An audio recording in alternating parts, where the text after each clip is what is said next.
Hello, everyone, and welcome to a black fucking screen because I'm a dumbass and didn't actually set this up right.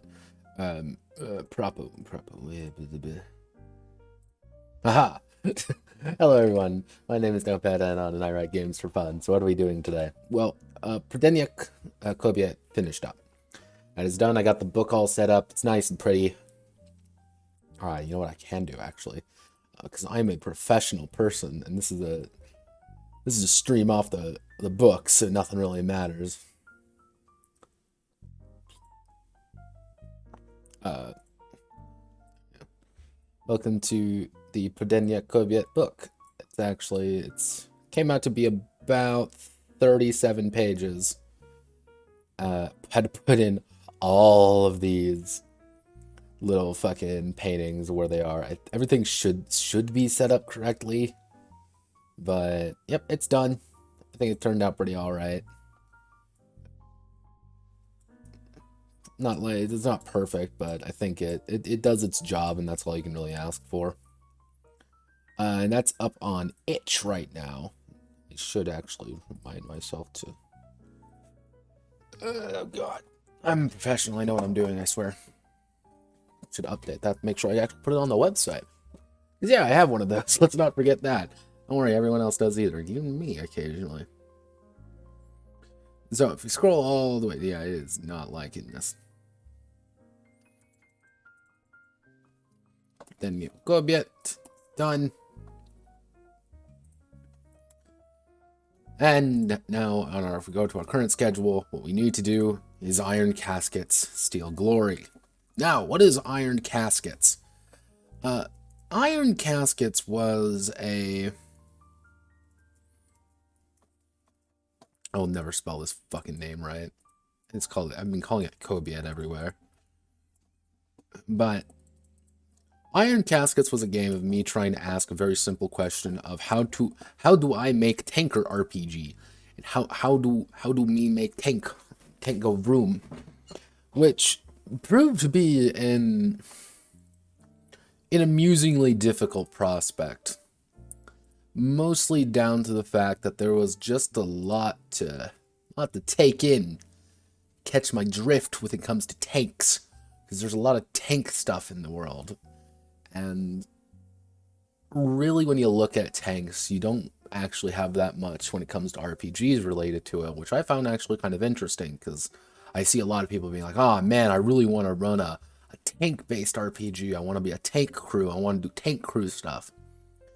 And it sounds kind of like a natural fit if you really think about it. Hey, you know, what's a small enclosed weapon-based system where you have, you know, camaraderie, you have role-playing opportunities. It's a crew of a tank. You actually can get a lot of you get a lot of mileage out of role-playing on that.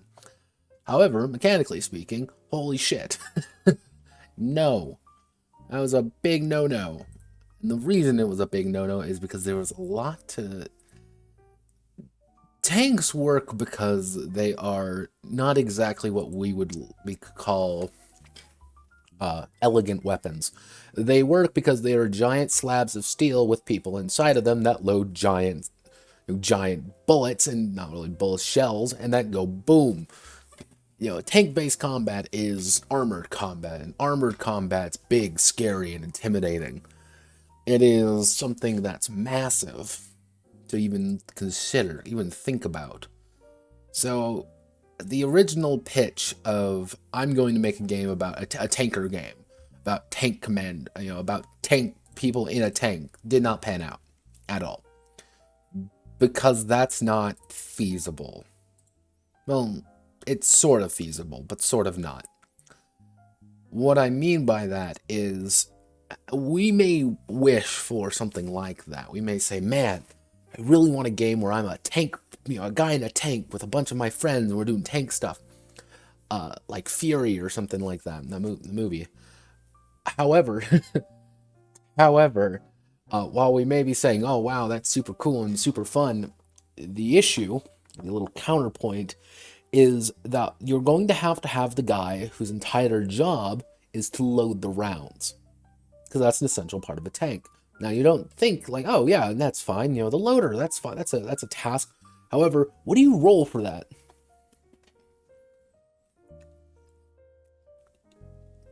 You roll the loading skill, when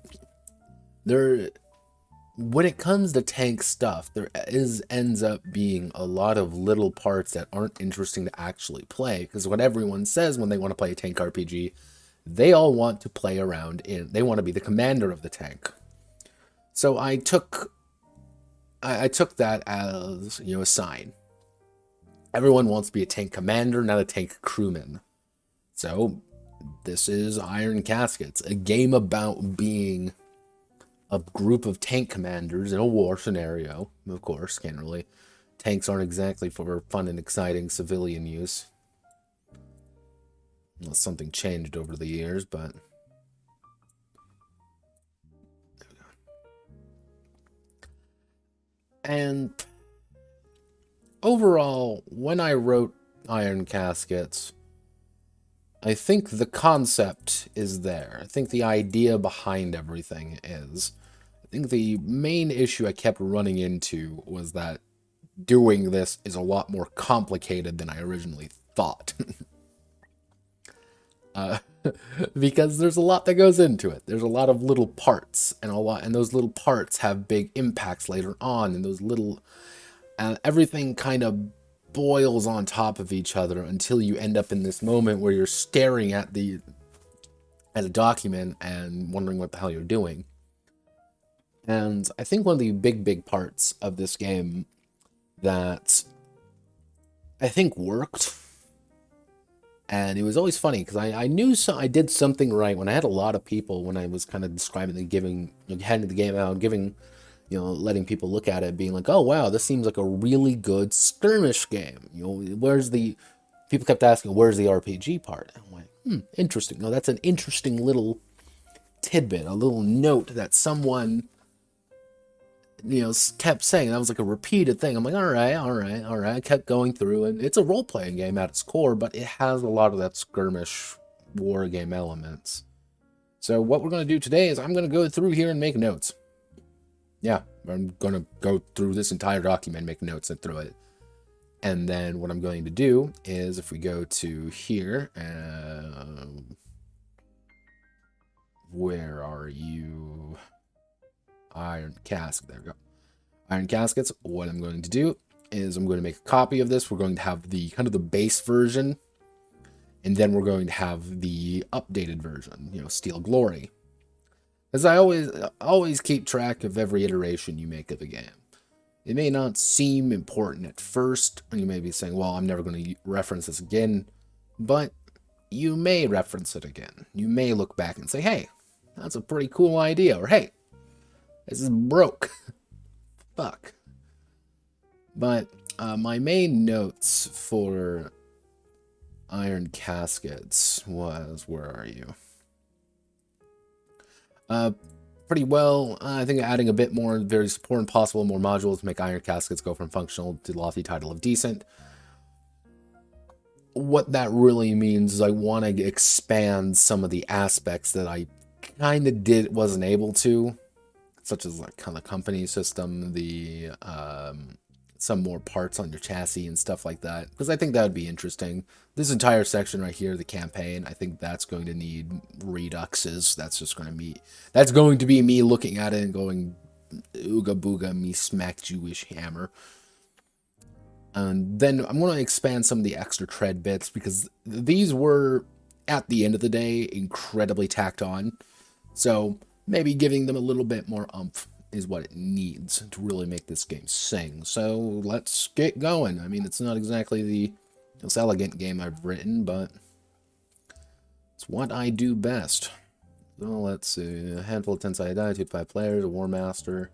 Oh god, I forgot I called it the fucking War Master. Jesus. Oh, Pat, what were you thinking?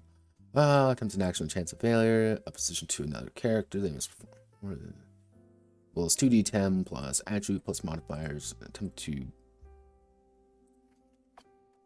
We also get to go through and do things like that. Make sure I actually spell things right. I know, it's a wacky world we live in. Let's see, beat the target number for a simple check set by the War Master, or 2 opposing parties, roll 2d10 plus attribute. Score in case of a tie. See, the defender is victorious. If there's no defender, then the character with the highest attributes succeeds. If there's 2 equal attributes, the player character succeeds. Yeah, I remember. This was during the time when I was very lazy with this part early on, and someone pointed it out, so I had to add the section into every single game. I got very specific. I think it works, though.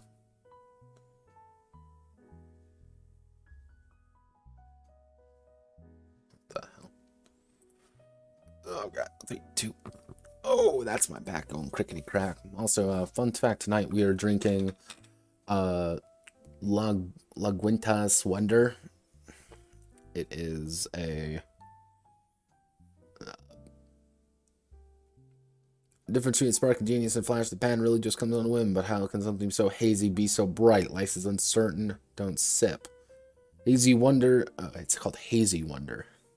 Embodies the endless fascination with hop forward brewing, expressed in a bright, unfiltered light. What they mean by hop forward is you can taste the hops, and occasionally you may be able to taste something else. I normally do not like hops, like really strong hop beers, but it's not the worst thing I've ever drank. I do have my backup apple brandy at my side here. Probably when I get done with this little can, I'll start drinking that. But interacting with tank commanders.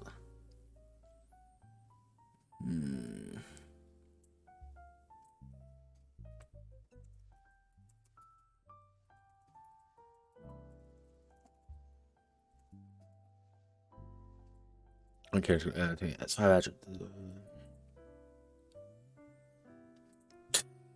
you get shit like this. Oh god, let's see. Out of 3 were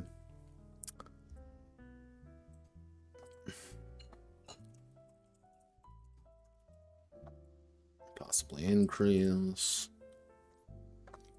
I did put this up on a few places to make sure if someone looks at it and be like, man, this is really awful, I want someone to fix it. Feel free to tell me. Honestly, I like it when people tell me things like, hey, your game's broke. I love it. I know some people get really weird about it. I do not. Because I actually really respect people who do. And say, hey, thing's broken. Let's see. Authority out.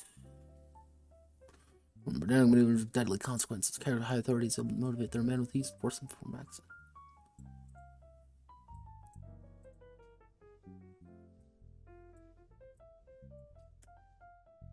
Carried with low authority. Respect or voice to actually orders up.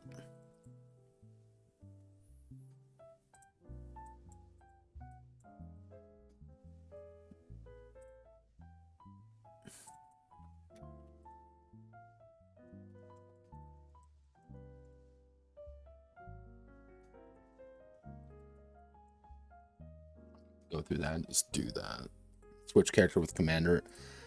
At first, for a very long time, I liked putting character for everything because, like, oh, it's just the characters. But I've learned over time that sometimes that gets a little bit confusing. So I'm going to switch it with commander just to give people a better idea. High operations, tank man through and through, knowing every part of their vehicle like it's their own child.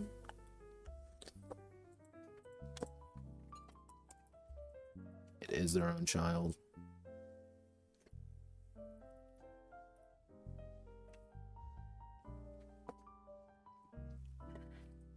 I don't know what happened. Like, why do we have these like giant chunks everywhere? Did something get deleted? Let's go.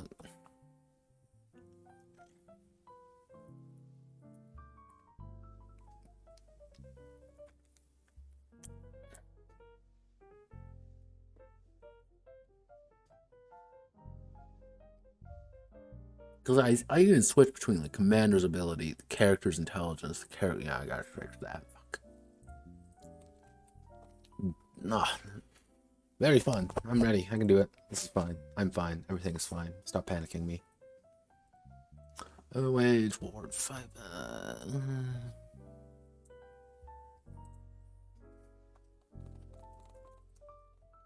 Warfare. I needed something so you can actually shoot someone. Might change the name. Might change the name of that and fix some of the wording here at least. Oh god, side note, tank commanders and ranks, lose possibles. Non-commissioned roughly staff sergeant rank, but most of the time enlisted officers, OR 5, 6 in the other rankings.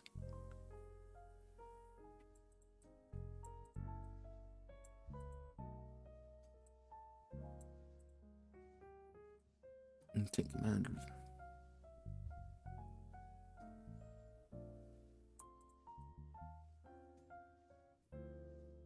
On the air, right, tank commander.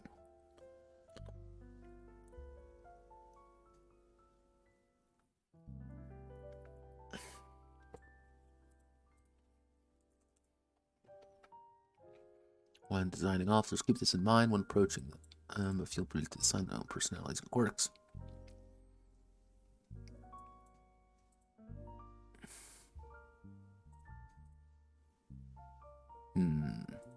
No tank runs alone. Crew need for most effective tanks, be a single person.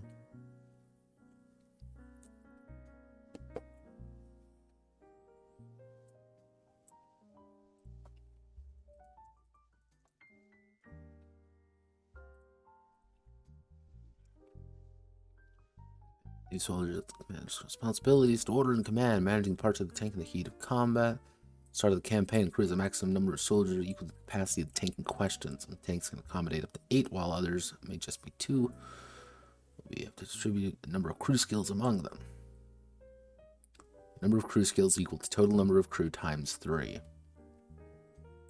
I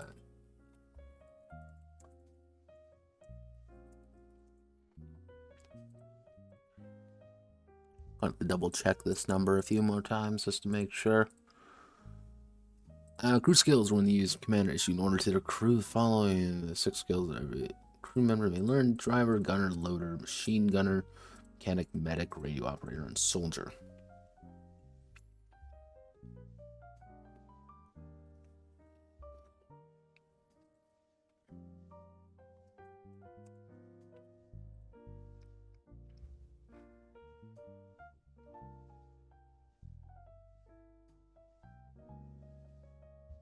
I always find this the most amusing, goofy looking fucking painting. Russian tankers are hilarious. I love them. Crewman's knowledge information.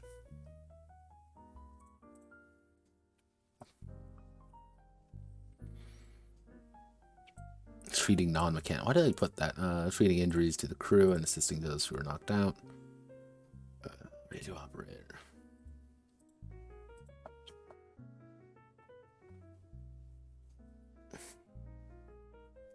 I think probably the weakest one is soldier, so I might...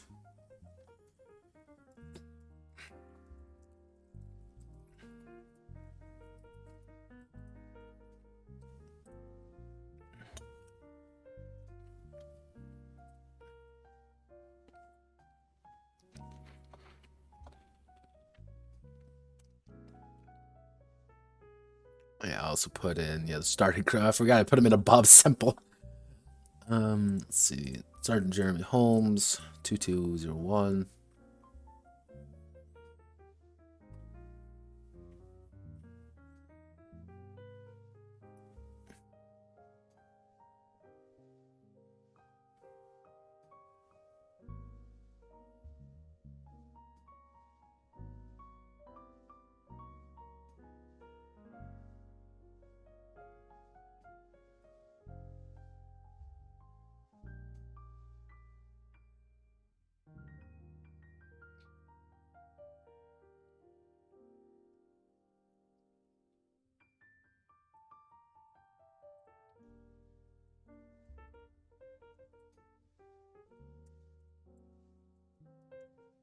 More, I think I'm probably gonna need more example crews just to flesh them out a little bit and just give the wide variety of different kinds of tanks that can exist and the wide variety of people that inhabit tanks. Because I do encourage people to add things like, hey, Corporal Victor Jaskowski here is a trucker, Gino Torp's a farmer, Sheed McDermott's a car mechanic, Avery is an English teacher. All these people have histories. They are people who do things for reasons. However, they can also die very easily. They care about going. They will not die. They will die. Really add insult to injury.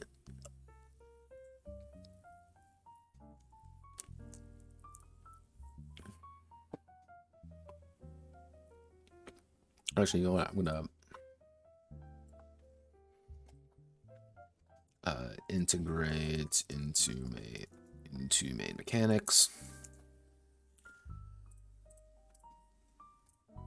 because I think what might help give it that RPG bite that I'm looking for is really focusing on things like this, you know, making it human, making it, you know, feel like this is a crew of people who are alive and feel like they care. However, they can also take a tank shell and suddenly your good friend Avery is you know, mulch who's gone.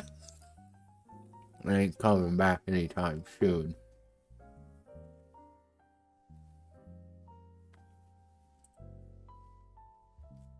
And then this entire yeah, I don't know why I did that. I know why. There's a few on here that I had to change. You can probably change a few to make sure everything. Alright. Again, what is with this?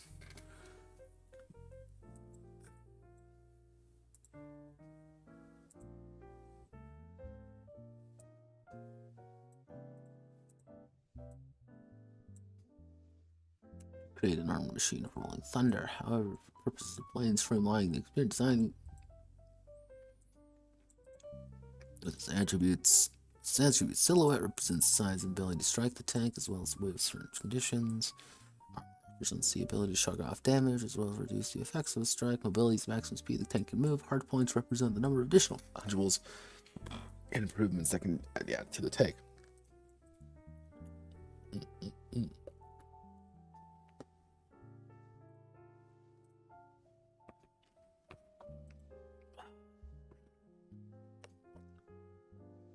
God.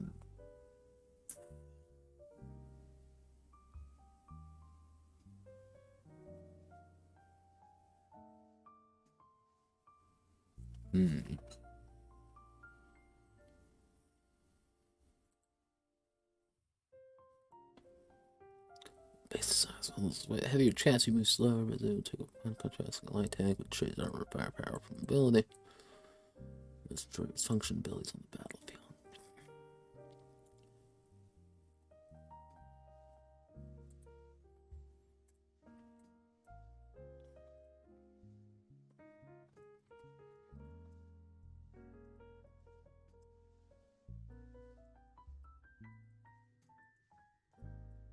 Actually, what I should say is more chassis.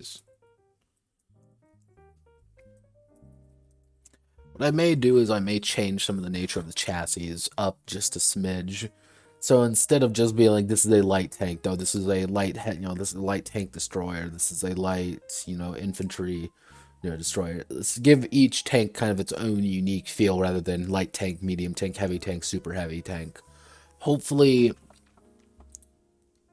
yeah, needed.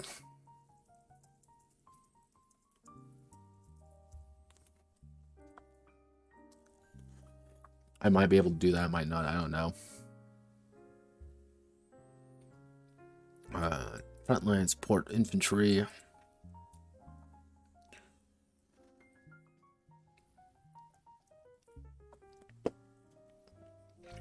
Trying to crack enemy membrane, grab information.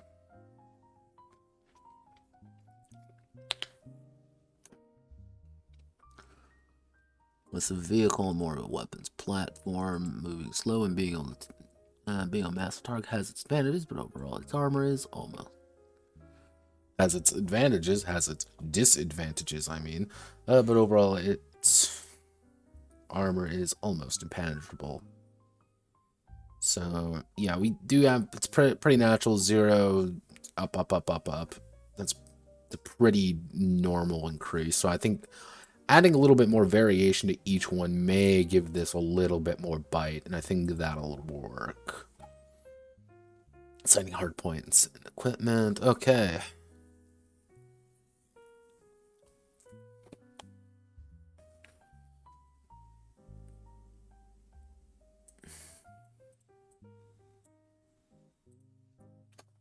Fix words.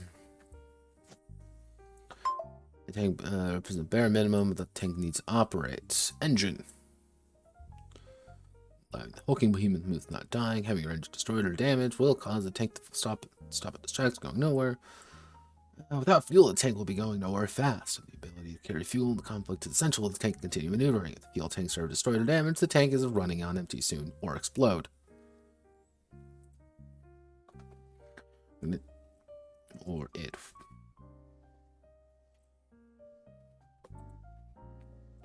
Or maybe it will explode. Tracks. Navigate up to.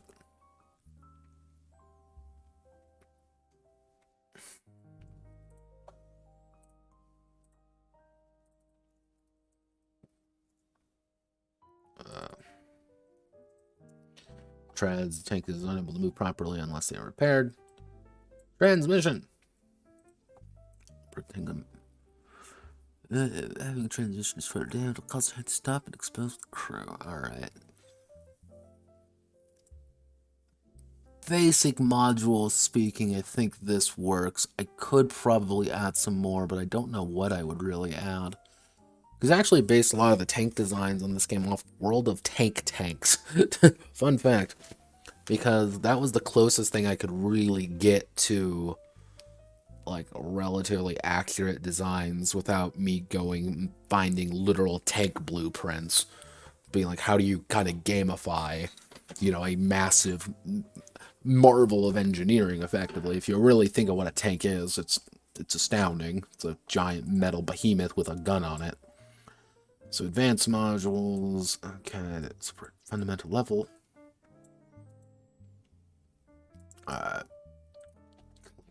Clean up and make pretty.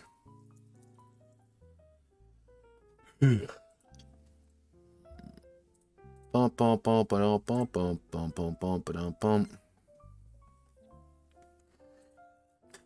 If anyone ever has any questions, feel free to ask.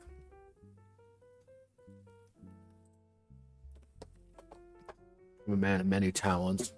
And this is literally just going to be me reading this and having to go through and make wisecracks about my own shitty writing. Let's see.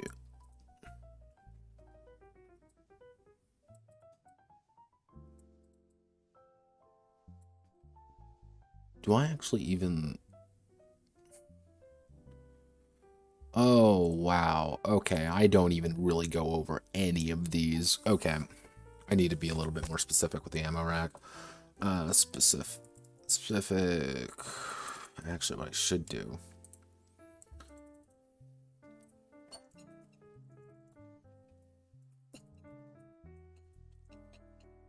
The information it requires.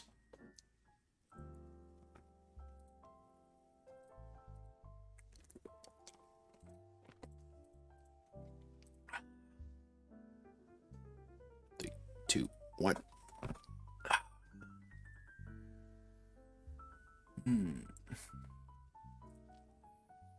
Yeah, because it's like what they were only few shells available with the rack. They risk detonation, heavy cannon,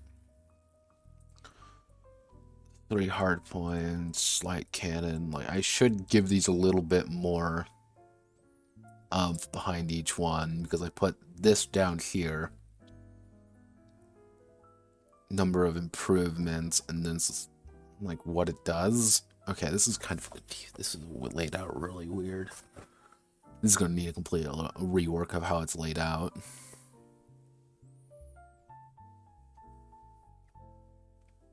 I very obviously wrote this. I wrote step 2 a long time before I wrote step 3. Each module will improve a single hard point up to a max of 5 modules, such as can improve multiple ways, including increasing range or damage to them. Alright.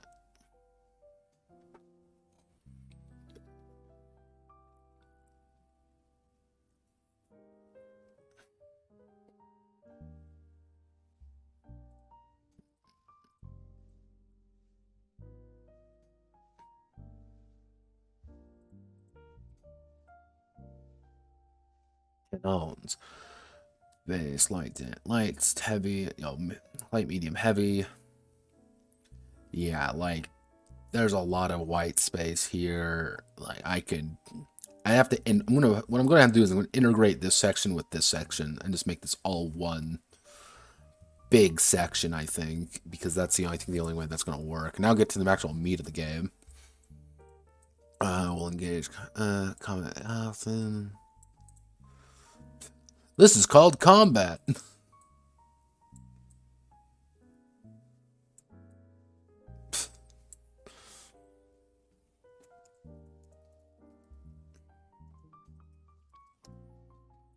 Fuck. What was I thinking when I wrote this? The worst part is I know I can just go watch the old videos of me writing this and feel sad. It's like, God, you fool, what were you thinking? Battles are split between turns and rounds. Turn single crew's action during the time, while a round is crew taking an action. Every round is roughly considered to be 1 minute. Start of every round, tank commander rolls 2d10 plus tactics.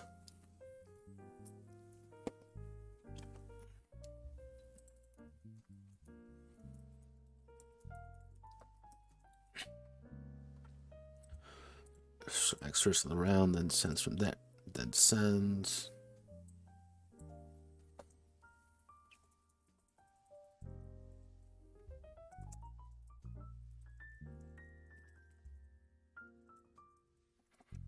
This commander may take a single action during their turn if the crew cohesion is high. Wait, I'm gonna have to.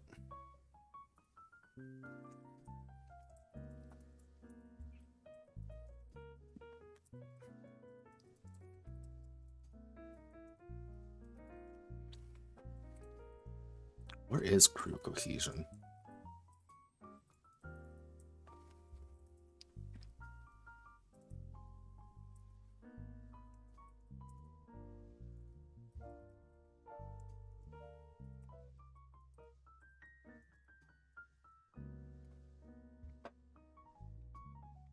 Yeah, cohesion is mentioned all the way down at page 44. Oh, Lord. Yeah, that's 22 pages.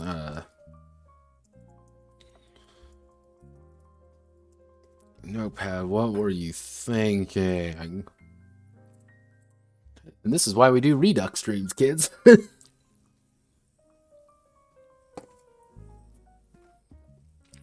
Every turn a crew may take series of action turn what they do and how will they do it during their turn. Inexperienced crew may operating slower and require more time to perform actions. While experienced crew works seamlessly in the machine, each action will be taken by one crew member at each station. 2 crew may be using, but there's only 1 driver's seat. Rolling a 15. Okay. A tank commander will always add their attribute to every check if one is called. Checks can be either referred to by the commander's attribute or the crewman's skill. If a skill is required, then a crewman must possess the skill for the action to take place. Call support, radio operator. Commander calls in support over the radio. They must make an authority check by the regiment support TN.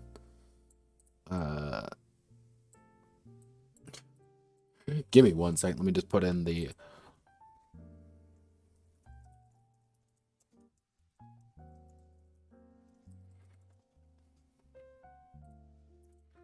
Well, they do not. Base of action. Driver accelerates to max speed. Duty temples operation. Going on the current terrain on a success, nothing occurs. Treads, engine, and transmission. Oh, God.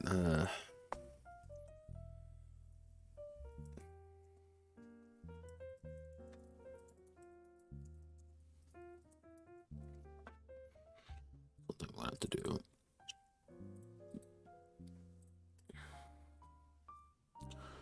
External mechanic. Crew member leaves the tank and begins servicing it in the field. The tank is rendered immobile, and the crew rolls a mechanic check, repairing 2 damage for every 5 they roll. That's really confusing.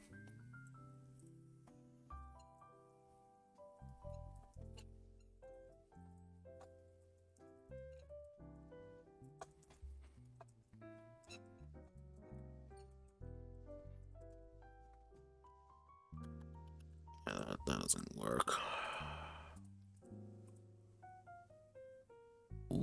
Ooh.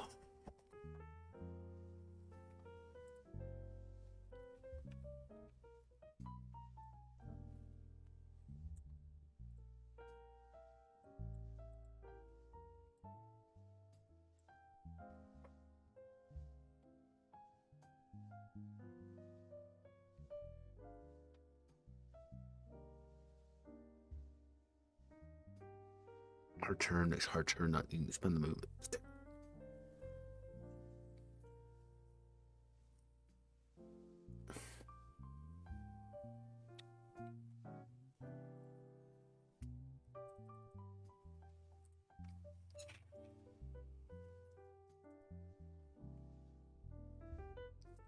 Shown the main cannon to be fired. If a new ammo type is selected, it must roll D2d10 plus loader with target number 15 to successfully switch out the ammo that turn.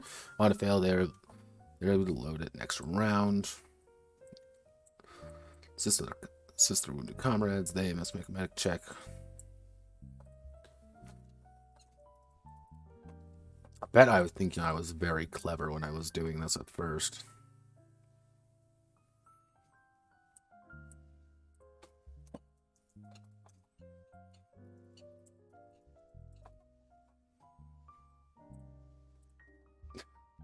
Yeah, infantry squad. I don't even think infantry squad. Ugh.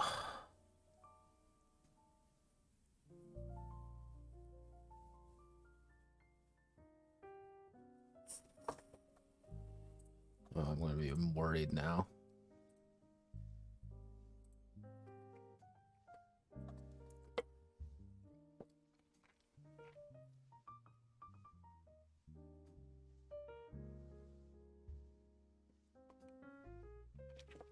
Yeah, that's kind of how I want things to go. And what I might do is... that was like one of the things I could plan on kind of adding. Oh, yeah, I wonder if I... because we don't play by the rules, you know, here on stream.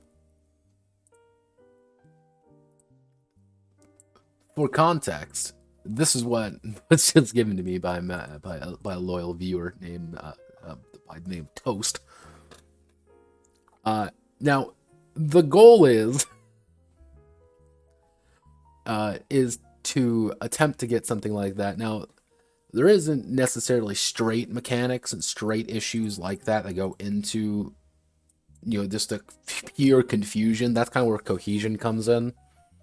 Because it's the idea of keeping everything go from A to B to C to E. The more cohesion, the more things are actually getting done and not just people panicking and being stupid. What I might do is make it an optional mechanic to effectively add chaos mode, which is just, yeah, no, you have to make a check every time you try to order someone. If you don't, there's a chance they'll do the opposite or just something else will go wrong. Random actions will start taking place. Actually, that's not a bad idea. Why do you have this goddamn thing there?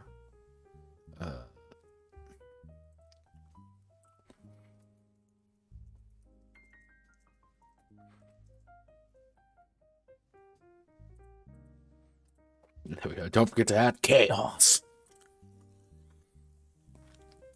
Chaos is very important to any.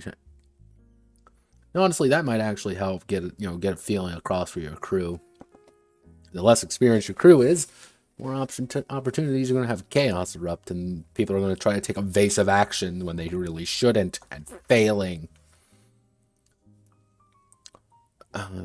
Let's see how war is conducted. Now, this is where things got really chunky and really unfun.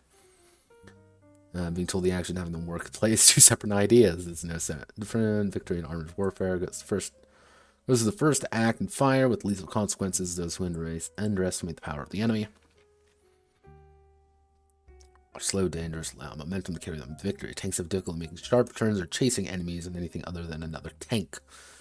Tanks maintain their speed from turn to turn unless ordered to reduce speed or increase their speed. Certain actions like full stop and evasive maneuver can quickly change the speed. Speed at the cost of wear and tear. When making a turn, it requires one movement to turn unless a hard turn action is used.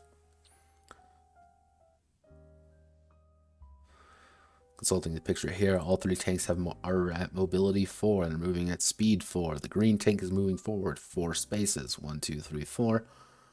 The yellow tank spends 2 of his movement going forward. 1, 2. Spends 1 turn last to continue 1 space. Red tank is either making an illegal move as they are moving 4 space, or they've used a hard turn action to make a full movement as well as their action.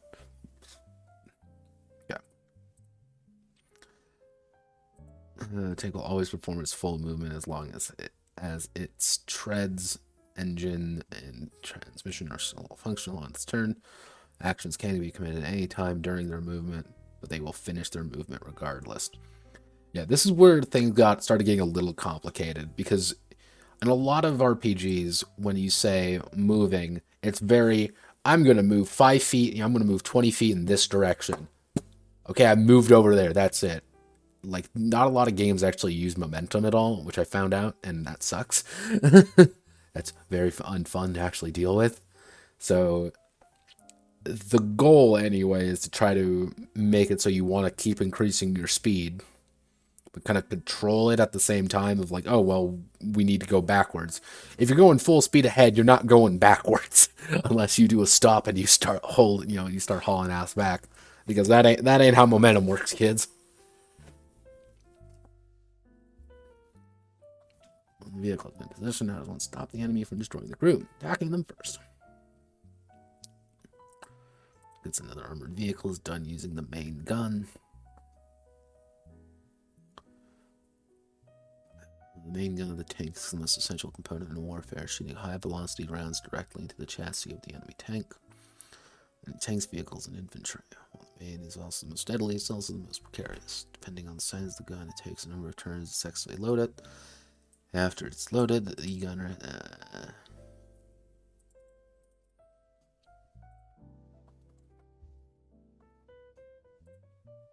What am I doing? Just put rounds there, notepad.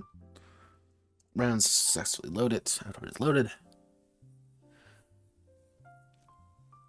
Yeah, trying to get that, the precarious nature of loading a goddamn cannon and missing, not very fun.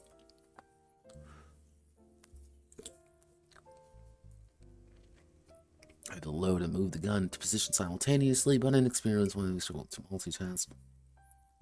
Once the cannon is turned by the gun itself, expanding out from the cone in front of it, going with a range increase and higher difficulty to strike them. Insulting damage to the right. Tank's main cannon.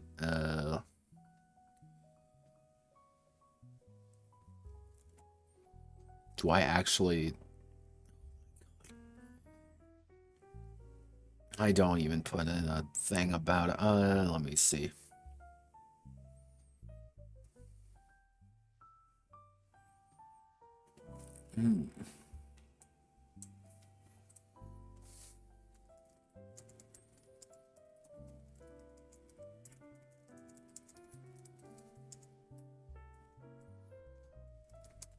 Directional aiming.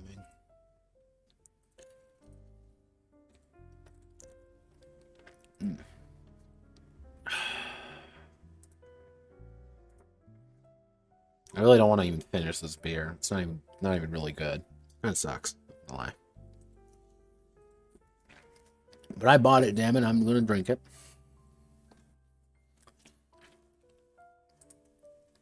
Main gun fire. Aimed and ready to cruise to make a gunner's check. Start the enemy. Full check is 2d10 plus gunner plus warfare plus enemy silhouette minus enemy speed minus current speed. Holy shit.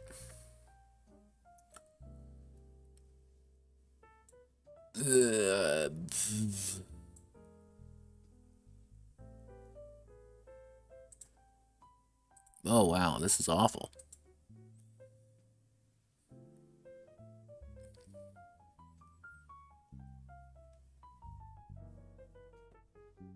Wowzers, this is terrible. Okay, well that's gonna be a big old fix for me. Fix.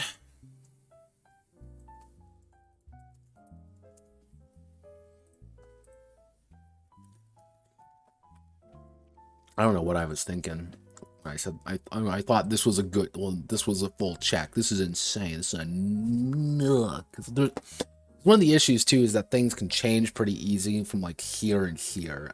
This is where things get a little bit complicated when you get enemies, when you get your speeds changing up by 1, lower by 1. Things can change a lot very quickly there, so that's why it's like, ugh. I might just have to change that up and fix it up. I might actually even integrate how to... Shit. I'll think about that, how I want to do that. The main gun has been fired now. Rapidly flying toward the enemy. What happens now? The shell successfully hits the target, then they calculate damage. Damage is determined by the cannon being used as well as the armor of the section being hit. So a light cannon deals 1d10 damage. Enemy has 5 armor, then there's a hit. It may deal 1 to 5 damage depending on what is rolled. If armor is completely blocks the attack. No internal damage is done.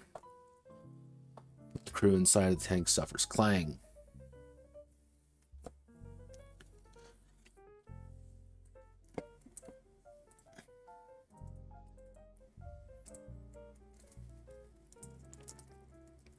Expand on clang a bit.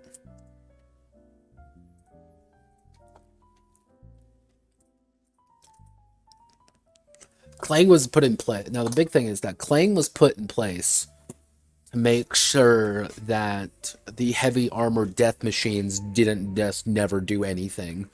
Because, like, one of the biggest scary things about being in a tank is when you get hit by anything, and even if you take no damage, even if it ricochets, it's that ringing noise that just deafens you and makes everything worse.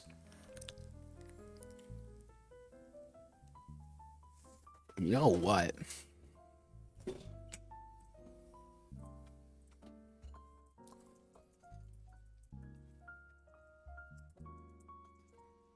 Possibly integrate it to the chaos.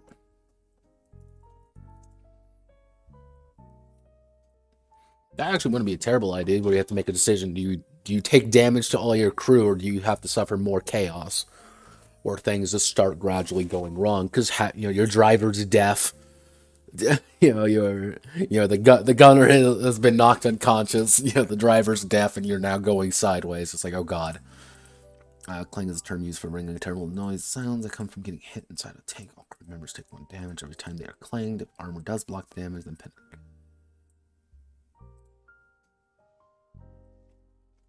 does not block the damage. Penetration of the armor means excess damage is applied to either the tank's modules or the crew inside. All damage allocated to the crew members is doubled in terms of value, so all 5 damage applied to a crew member means the commander has to distribute 10 to health worth of damage among crew members.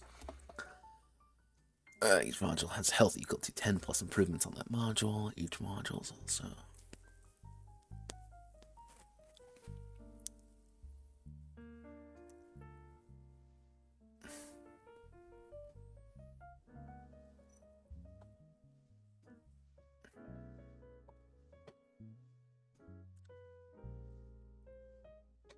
Each module has health equal to 10 plus each.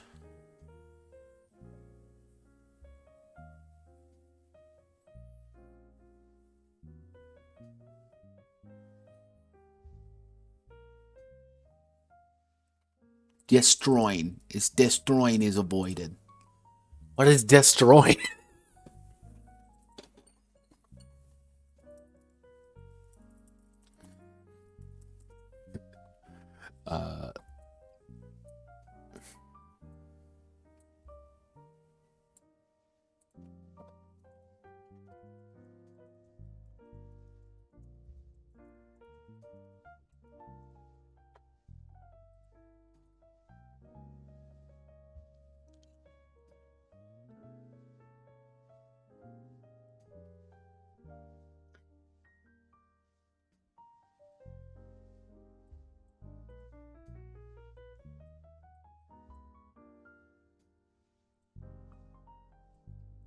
Roll 1d10 on 5 or higher. Dead and unrepairable for lower the injured. Still dead, but maybe fully repaired. Fuel tanks.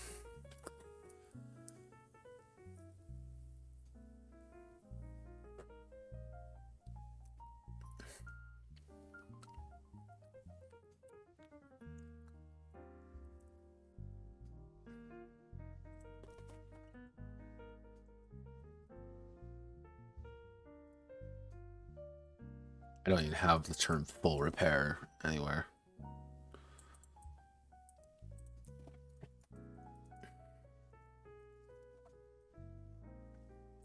I have to, yeah, if you give me all one moment, I need to use the gentleman's quarters for 2 seconds. I will be back in a moment.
Hello, I am alive.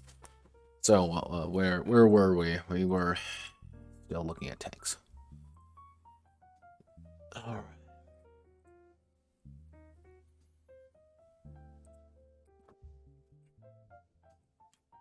All the various fucking ammunition types. I had to look so hard for all these.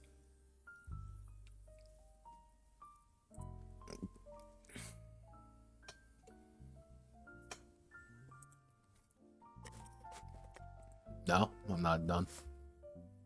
Here, let me. No.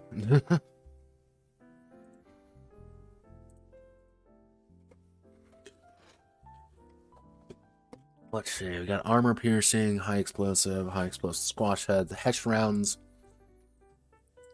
penetrate steals, squash heads, heat ammo, explosives.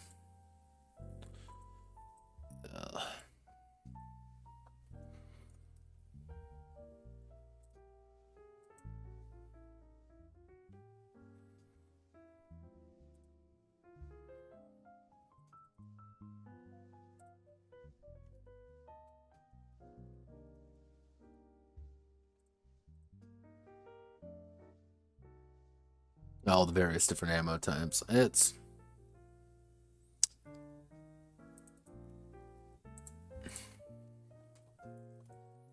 possibly expand if needed. I think I might want to expand the pure number of ammunition types out there, just because, good God, there's a lot of different ammo types. Because each one of these is a slightly different ammo type.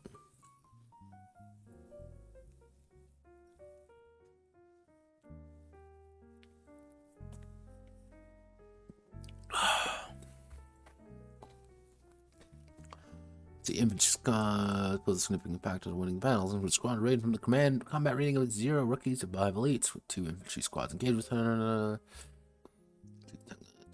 engagement. The winner of the engagement rolls 2d10 plus modifier, damage the opponent. Infantry squads can be armed with various heavy machine guns, flamethrowers, other weapons, increase the damage they take. Define this notepad, notepad, please do your fucking job. It's not really that fucking hard, but you keep thinking that it is, dumbass. Small arms fire. For example, an infantry squad may be armored.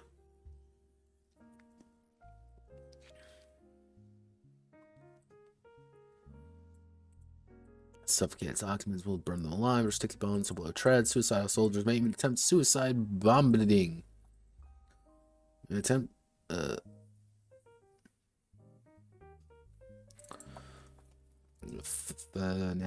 Fanatical soldiers may even attempt suicide bombing underneath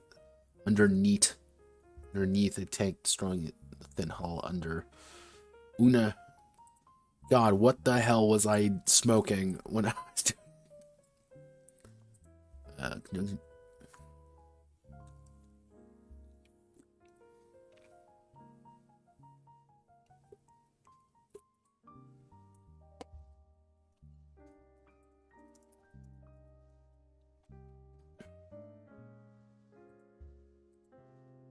Squads.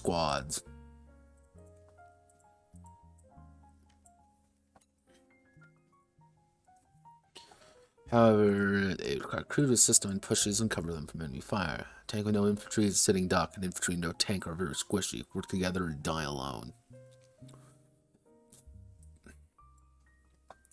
You know what, I'm gonna put a note. I'm gonna put a note right here.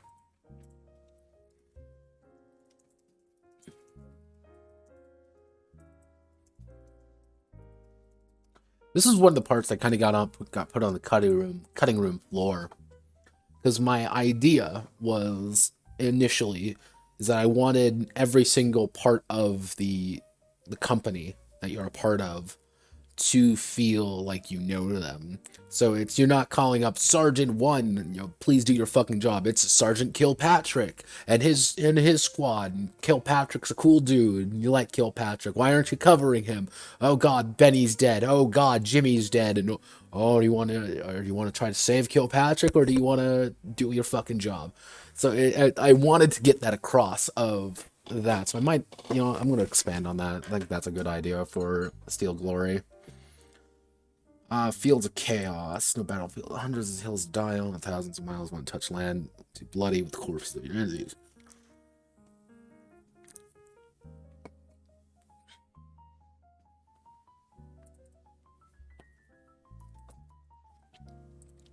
And oftentimes it will beat your grave. The battlefield is composed of sections called spaces. Each space has terrain type and will make a unique feature that can be controlled for a benefit. Multiple features cannot take up the same space. Certain spaces allow a tank to become concealed. While concealed, the tank may not be targeted by the enemy crews. And first shot against the enemy, it's +2 to hit them. If you spot if they are within 3 spaces of another crew, within sight of an enemy infantry squad, or have been discovered within aerial flyby.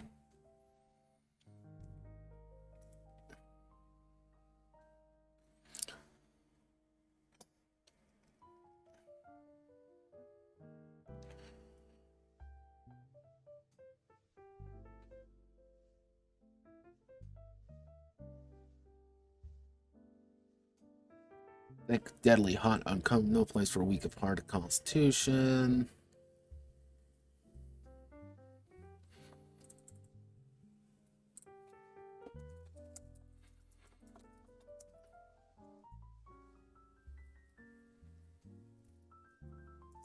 Maybe.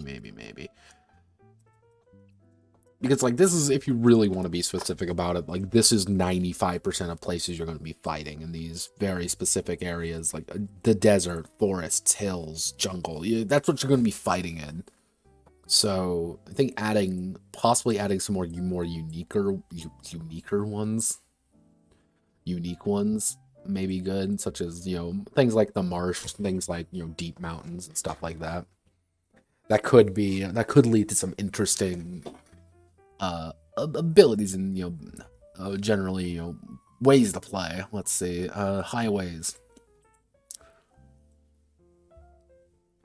dirt path, gravel road, backcountry farmer shortcut.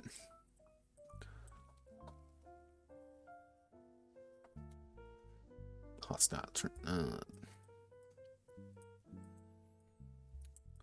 tread damage every turn.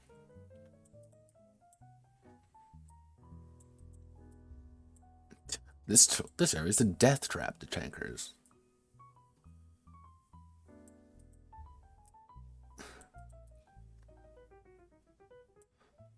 You know what? I'm going to expand on features.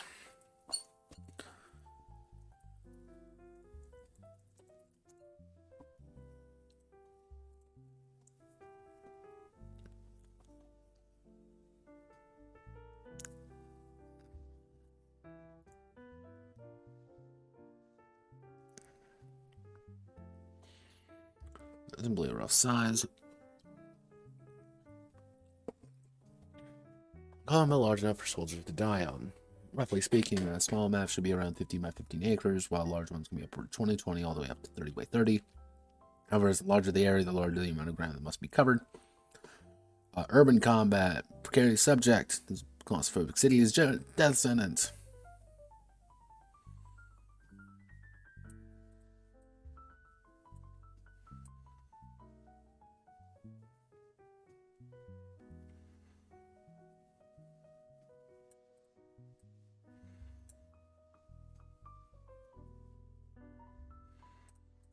Let's see, urban combat. I need to expand out the urban combat rules,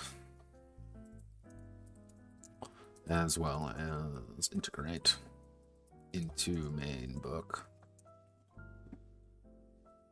Yeah, it's, you don't, like, every major like a lot of major battles, you know, tank combat, urban.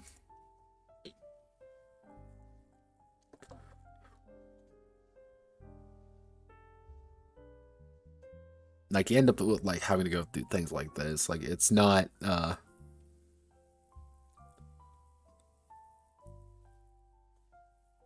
wonder if, what can I, like, at the end of the day, this is what, like, 95% of urban combat with tanks are like. It's, you have to assist, you're assisting the infantry, and you're getting funneled down these, you know, decisive kind of like kill streets.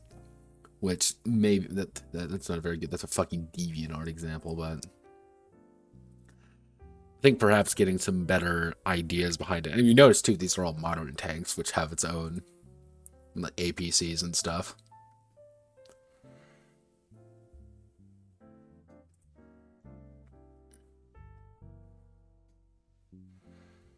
Yeah, like something like this. You know, this is kind of the feeling I'd want to get right here. You know, it's kind of like your tanks are acting as cover almost. Like you are very exposed while in urban combat, but that's half the fun, right? Right? Dying horrifically in, you know, in the city is fun. Just smile.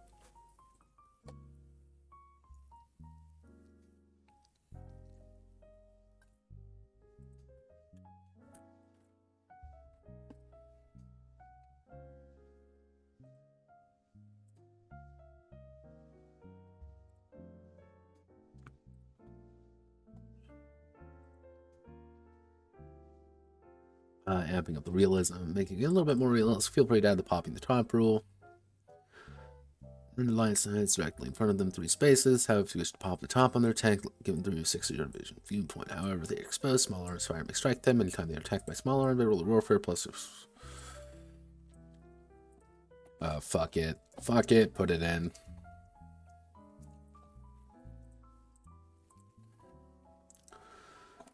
Alright, let's see. See, this is the section that's going to need...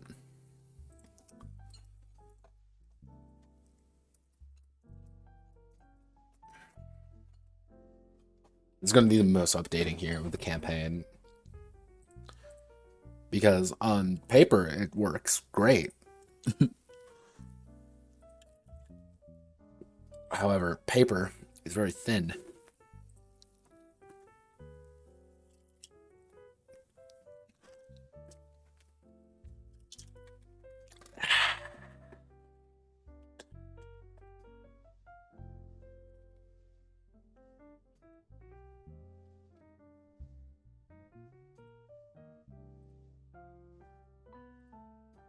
Alright, so cruise anchors.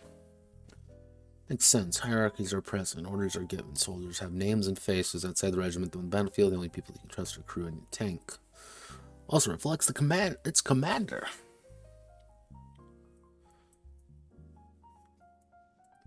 Person in charge of them and the resources. On the general, the entire force is too far above the average tanker. Their colonel, brigadier general, or CO is someone they know and understand. When starting a campaign, determine who the commander of the regiment is. And will determine certain bonuses and penalties that the regiment has to deal with. Commander creation.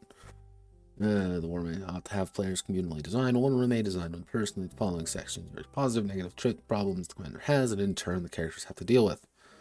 Commander is assumed to have equal positive and negative, with one more positive attribute than a negative.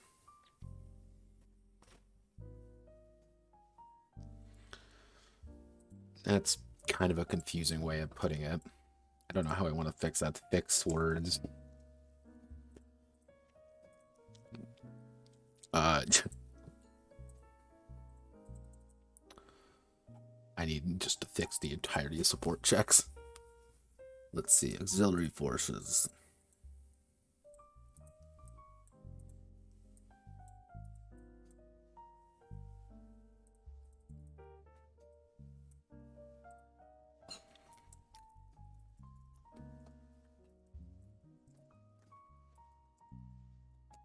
Out.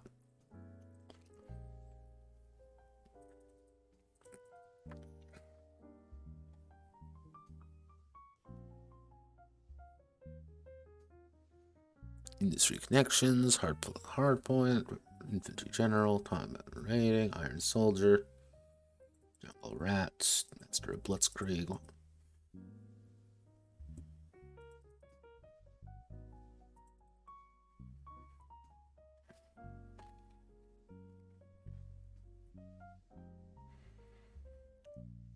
I actually just stole like all of these from like almost directly from Hearts of Iron.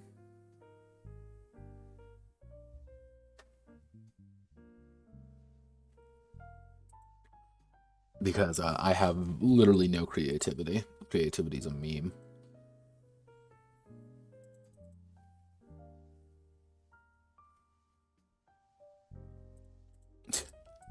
Let's see, I'm sure general.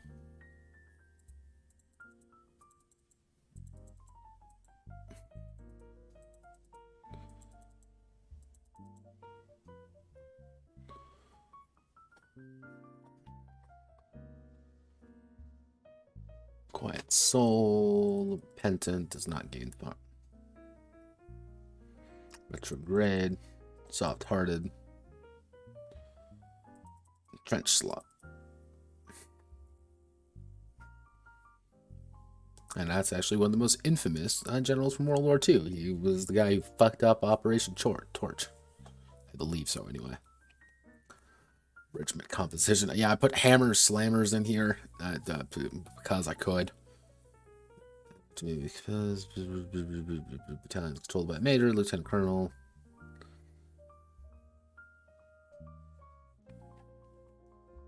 Yeah, this entire section. Yeah. Having a rough idea of the number of tanks involved and on pressure to include 300 tanks in the initial battle, being forced to roll for all of them. Iron Caskets came about a group of soldiers rolling to their graves, not a military sim. Not a mil sim.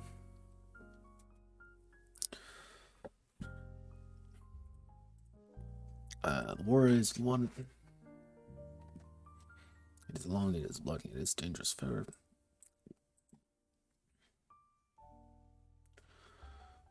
Artillery nail and logistics is supply lines worth more soldiers and fuel for vehicle. Without their logistics, the regiment will feel the wrath of attrition, casualties mounting up. No ammo for guns, no food for bellies, no metal for repairs. The regiment begins a set of logistics determined by the War Master. It's going to be a certain amount of it. Spent to acquire ammunition. Let's see. Fix this entire section. Notepad, dum. NTO pad. Yeah, NTO pad.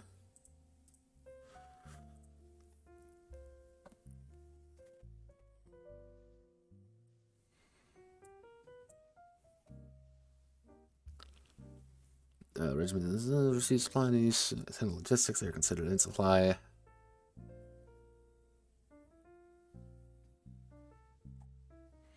Yeah, this entire this add stuff. Like I don't really have anything for artillery support, infantry support, naval support, aerial support. I don't really have any of that because I don't think about it. I got so burnt out on this game when I was making it. It was like, oh god. logistics.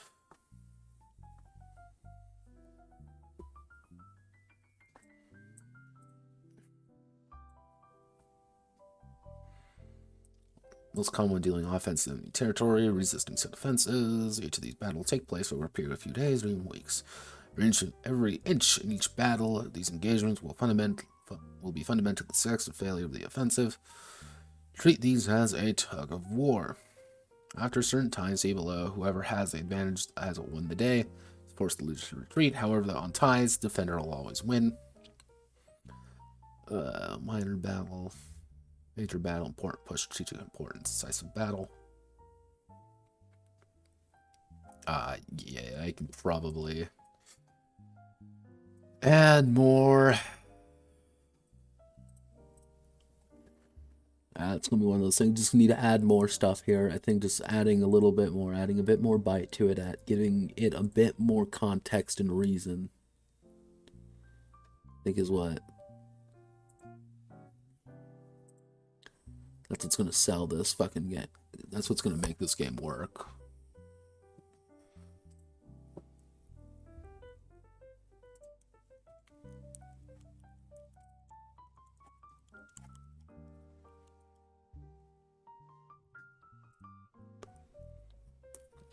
Let's see.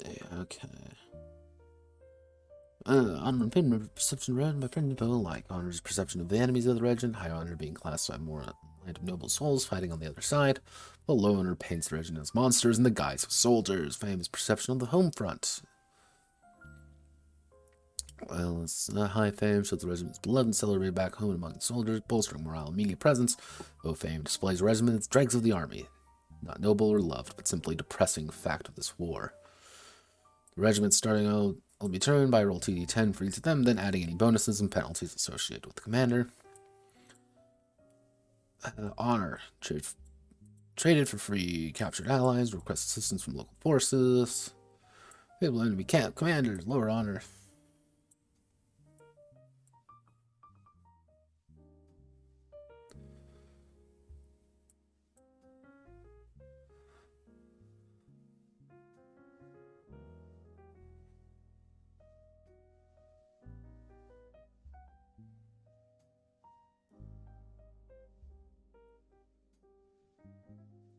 Let's see.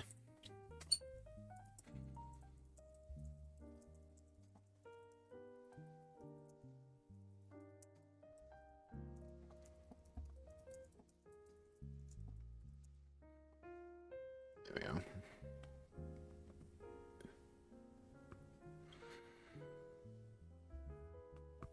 At the conclusion of every battle conflict, gains 1 step of cohesion if all crew members survive. If any crew member passes away or dies gloriously, the crew loses 1 cohesion.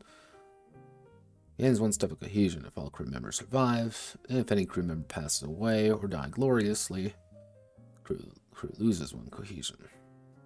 Actually, I can probably fix this.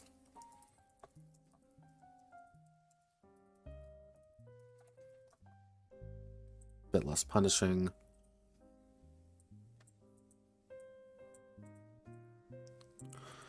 I want to improve tank commander's attributes by 1. If they are forced to replace a member, they start at 0 in all skills unless there's bank experience. Experience can be spent at the end of a battle. Why? With why?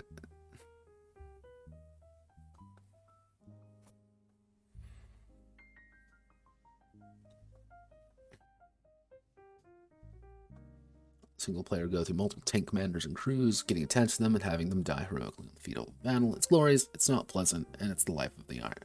And it's life of the Iron Casket. Converted into honor, while any experience spent on the crew is converted into fame. Also, replacement will cost regiment 5 logistics to get a new tank and commander starting from character creation. Its bodies mount up, contribution of individual commanders lessens. Each subsequent death reduces the honor and fame gained by -1. Tank commanders who are captured or disabled do not contribute their regiment's honor or fame. Oh, alright, that was incredibly goddamn painful to go through, but we made it. Now we get to do extra treads, which, let's see.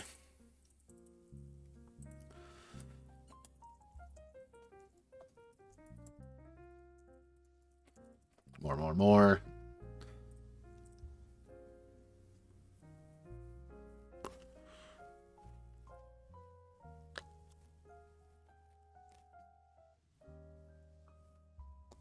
The crewman is a dog. They cannot operate machinery or actually assist with piloting the tank. However, they give every role a +1. What a good boy. And then you get some weird ones, like the crewman is in fact a bear. They can't operate any machinery other than loading the main gun and take up 2 crew member slots. But they are also a bear, so they start with 5 skill and soldier.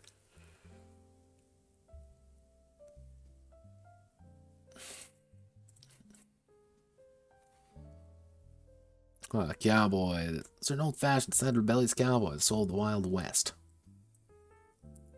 They have +1 skill in mechanic and soldier, -1 skill in everything else. They're a cowboy, not a tank boy. Fate, Destiny, and playing the main characters. Deadly game.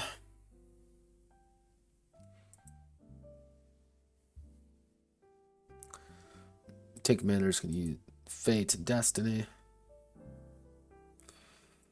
Uses pieces of Fate. They reroll one of their dice, ignoring damage from a single attack, preventing a crew member from dying. However, the problem is reported for Fate for suffering it.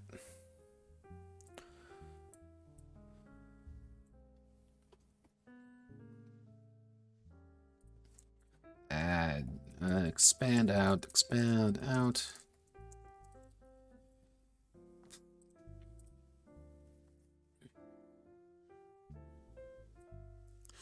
Or their destiny will be affected by it. Using destiny, a tank commander can reroll them at all of their dice, ignore damage.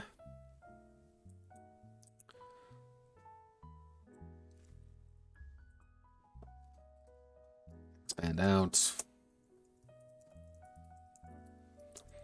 Yeah, I can do better than this. Like, it's a solid idea, but I think actually adding some more meat to it would be good. Then there's arcade mode.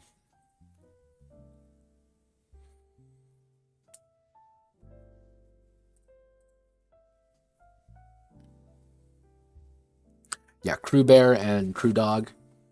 Yes, they are historically accurate, sort of. Actually, not really Crew Bear. Crew Bear was just Wojciech, the Polish bear that loaded ammunition. Because I don't think you can really fit a bear inside of a tank, but it's funny. But arcade mode, this was put in place because I felt that the game was really terrifying. So it was like, oh hey, let's put in faster paced games. Things don't take penalties to hitting. Turret doesn't need to be aimed. Doesn't consume additional movement. Increased armor on all sides by 2. Increased mobility by 2. And then rolling coffins roll. Rapid advancement technology, warfare doctrine. What I need to do here is expand out.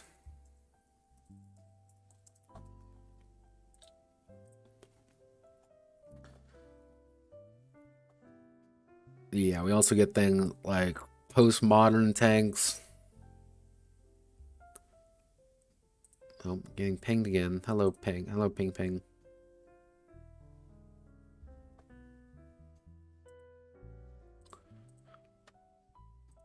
Why are there so many pings?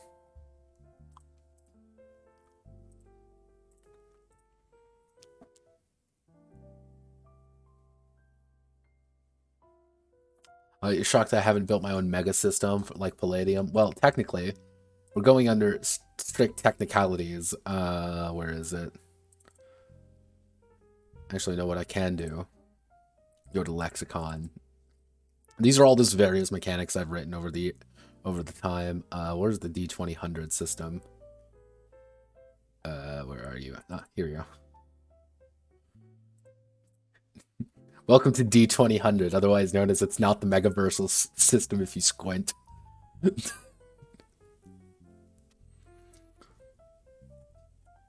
It functions. But like that was kind of one of the core aspects of the SPRUG, single purpose role playing unitary games, was I didn't want to exactly make like this single system that'll just do everything. Because it was supposed to be single purpose games. This is a game that does its one thing. I borrow ideas and mechanics across them all because to me there's only so many ways you can do things. There's only a certain amount of things you can do to make movement work. There's only a certain amount of things you can do to make mass combat not terrible. So that was kind of that's kind of like my way, you could say, of having a universal system, of just consulting the lexicon. I should be adding the lexicon for more things. I've just been kind of lazy.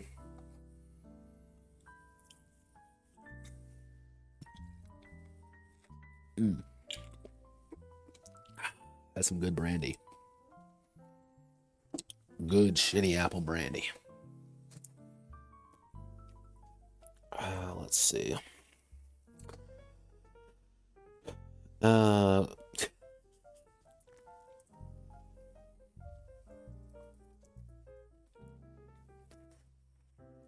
This was actually a complete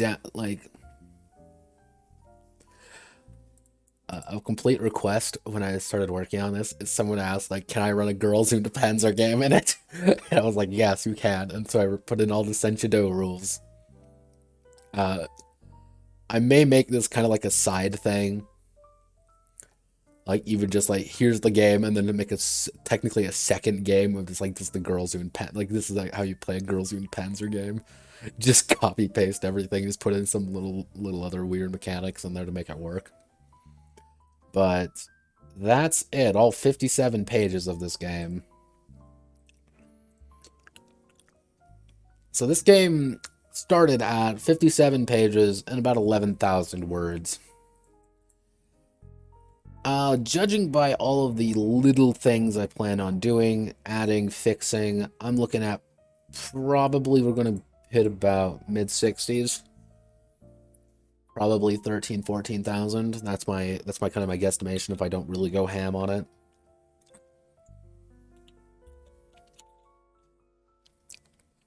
That's a good burn. But overall, I think things are going pretty solid. I'm gonna probably call it here for today. We got a lot done. I know this isn't exactly the most exciting thing in the entire world, but it's kind of it's an essential part of anytime you do a Redux project. It's just like I have to go through and see what needs fixing. Because you can see things from the memory, and then you can actually read them, and when you read them, it's like, oh god, I don't remember being this terrible. Or, oh god, why is everything on fire? Oh god.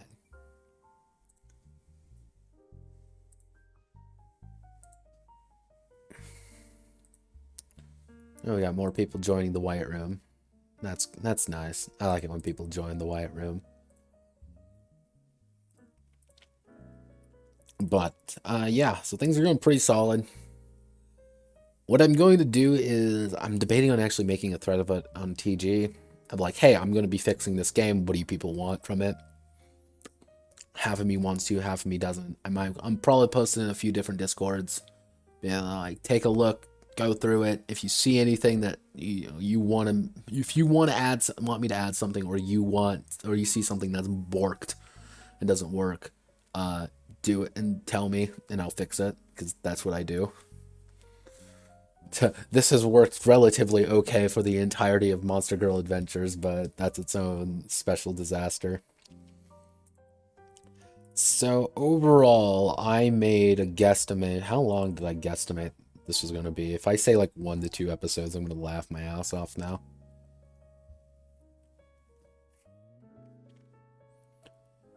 One plus 2. 1 to 2 episodes, yeah. Notepad. Oh, Notepad, you idealistic little fool. Probably I'm going to estimate this is going to be 3-4 episodes, depending on how deep things go. It's not just going to be a single one. I don't think there's just a little bit too much stuff in there to really do Probably next Monday, I will go through the first half and not really fix anything necessarily, but rewrite chunks of it, start the process of fixing things. Next Wednesday we'll be probably doing the probably the second big meat of design work, trying to get everything to function, and then next Friday we'll see if I can't get things in a good place. And once it's in a good place, I'm feeling pretty good about myself. So, thank you all for watching. Godspeed, good luck. Hope you all have a wonderful rest of your day. I will probably hop into a server somewhere and exist in slow motion, because that's what I do professionally at this point. So, it's been fun. So, God help me, what the fuck am I doing? Ugh.